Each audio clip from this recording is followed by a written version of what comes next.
భగవంతుడు నిన్ను పుట్టించినప్పుడే నీ ఉదర పోషణార్థానికి ఆయన పూర్తిగా నీకు అన్నీ సమకూర్చే ఉంచాడు.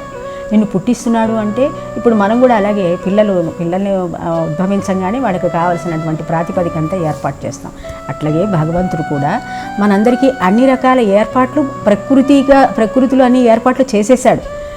దానికోసమని నువ్వు విడిగా సమయాన్ని వెచ్చించి నా జీవితాన్ని కోల్పోయాను అని అశాంతి పడటం అనేది చాలా తక్కువైనటువంటి విషయము. నీవు తెలుసుకోవాల్సినటువంటి 2 విషయాలు ఉన్నాయి. ఏ విధంగా నువ్వు జననానికి వస్తున్నావు, ఏ విధంగా నువ్వు మరణాన్ని ఎలా నిజంగా మరణం అంటే ఏంటి? దేహాన్ని త్యజించటమేనా, లేకపోతే ఇంకా దాని వెనకాల ఇంకేమైనా రహస్యం దాగి ఉన్నదా? వీటి కోసమని అంటే ఈ 2 విషయాలు కనుక్కోవటానికి మన యోగులు మునులు వాళ్ళ సమయాన్నంతా కూడా కేటాయించారు, వాళ్ళ యొక్క జన్మనంతా కూడా కేటాయించారు.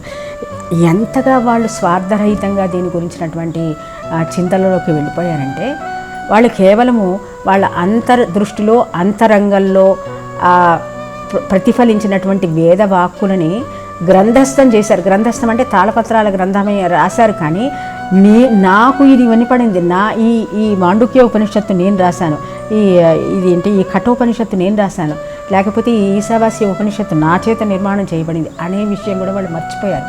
అంటే అంతగా వాళ్ళ యొక్క అహంకారం అంటే అహం అనేది వాళ్ళు పూర్తిగా మర్చిపోయారు.